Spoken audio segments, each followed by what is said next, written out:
a year after I started doing Beavis and Butthead, something that just occurred to me was I had a next door neighbor in a studio apartment I was living at, and the guy next door to me was a little nuts, and he was on this medication that if he stopped taking it, he would get really happy. And if he stopped taking it, he would get happy. He'd get happy by not doing drugs. And so he stopped taking it, and for I guess it was about a week, he was just laughing. It seemed like 24 hours a day, and he was watching TV the entire time. So he'd laugh at everything. He'd be going, Charlie the Tuna Man.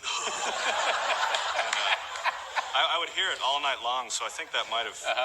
This is the guy that took his car apart or something? Yeah. I came down stairs one day, and he was carefully removing the back windshield out of a really nice Nova, 78 Nova, and I said, what are you doing? And he said, now it's like a truck.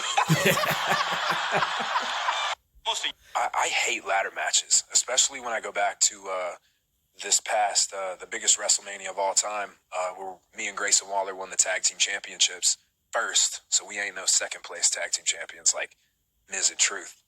That day of rehearsal, we're out there at like 9 a.m. It's freezing on the ladders, and we're just rehearsing and stuff, and then it's time for the match. And I remember at the beginning of the match, everybody attacks Judgment Day. So me and Grayson look at each other, and it's like, let's grab a ladder and get the belts. These idiots. So we both get out, and as soon as I put my hands on the ladder, I was like, oh. And all the fans are like, yeah. And I'm just like, oh my gosh, it's so cold. And then just like getting hit with it and stuff is the worst, man. I hate ladder matches.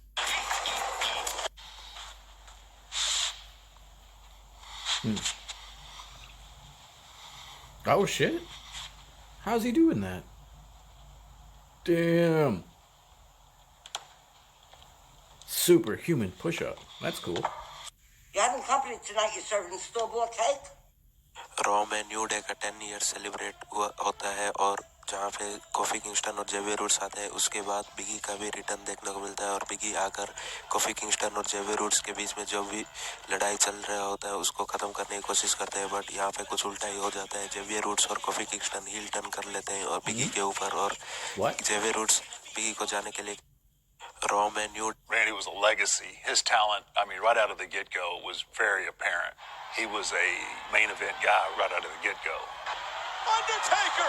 Got it! The inch of This is not going to turn out well. Double DDT. The double time for The Undertaker! Randy's grandfather and his dad both were big stars in the industry. Randy was right there with them. Undertaker's going to throw Randy in, open it up! A lot of times I worked with guys and they were so intimidated, they were afraid to do certain things, and he wasn't. And he was willing to take the chance on, Randy Orton. You know, maybe suffering the wrath of The Undertaker later on. But, I mean, he gave it everything he had. Beautiful RKO right there. An RKO to the blinded Undertaker! Randy was a legacy. That was sweet. That little guy is a tardigrade. Oh yeah, water bear. An animal smaller than the head of a pin. Gotta love the tardigrades. Don't underestimate them. Tardigrades have been living on this planet a lot longer than we have. About 500 million years.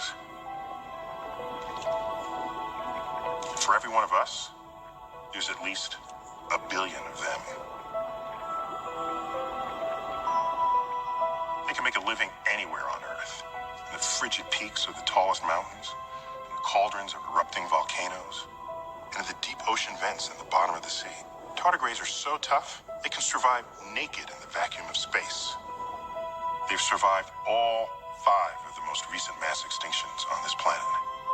A visitor from another world could be forgiven for thinking of Earth as the planet of the tardigrades. Not all Americans know that California used to look different, with a massive lake right in the middle. Over the centuries, it got smaller, and as a result of U.S. government mistakes, it completely disappeared.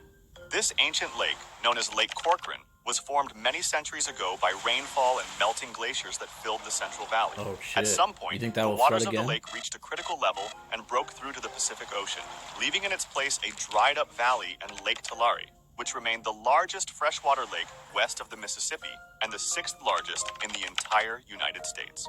In turn, the valley turned out to be extremely Lake fertile Tulare. and quickly became one of the Learned most something new today. productive agricultural regions in the United States. But due to the lack of rainfall, farmers, backed by government support, began using Lake Tulare to irrigate their fields. Despite warnings of the impact, the government continued to fund projects and build dams to redirect water from the lake and its feeder rivers for agriculture, causing a dramatic drop in water levels and the lake's near-complete disappearance. Not all Americans. These whales were acting strange as they approached a boat full of people. Bobbing up and down, it seemed like they desperately needed help. Everyone on board witnessed this bizarre behavior and quickly captured the incident on their smartphones. Suddenly, a similar face appeared and one of the whales slowly moved closer. It was the boat's captain who developed a trustful bond with the whales over the numerous encounters throughout the years. The whales simply wanted help with removing the barnacles that were attached to their bodies. These pesky crustaceans can cause irritation and annoyance, but as soon as the captain began removing the barnacles, the whale felt a sense of relief. What's incredible is that the whale had no objection with the boat being so close to him, showing the level of trust between the two species. Your real name's Dwayne, right? Real name. So why'd you drop the D? I'll tell you right here on TV, I dropped the D because I'm a junior. My father's living. And he's not in my life. And he's never been in my life. So I don't want to be Dwayne. I'd rather be Wayne. Does he know that? He knows now. Damn, Lil Wayne. That's Do what's you know up. the size of your own hat? I have a pea head. Hat size has mathematical significance. Please tell me it's not in relation to. You take a tape measure and measure the circumference of your head. Okay. Write down that number. Divide it by pi. That's your hat size. Yeah. If the circumference of your head is 6.5 inches, you're some other species. You're a rhesus monkey. I don't know. So I was in a hat shop because I always wanted to own a top hat, and they make hats. So they measured my fat head. You need a size 8. So I said, fine. Do you know where you get this number? He said he didn't know it. I told him. He said, really? Really? And so we did it.